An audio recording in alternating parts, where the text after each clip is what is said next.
Hey there, welcome back to our channel. In today's video, we'll be showing you how to turn on notifications for people you may know on Facebook using your PC. So let's get started.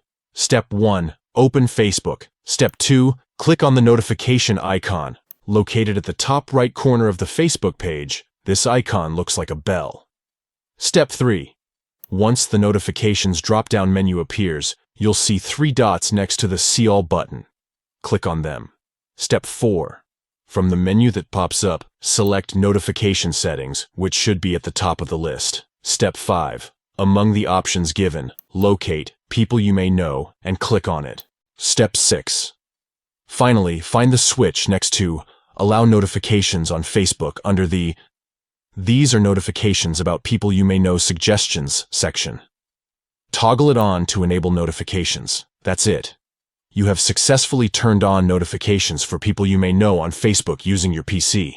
Stay connected and never miss out on new suggestions again.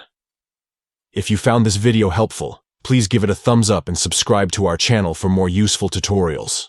Thanks for watching and see you in the next video.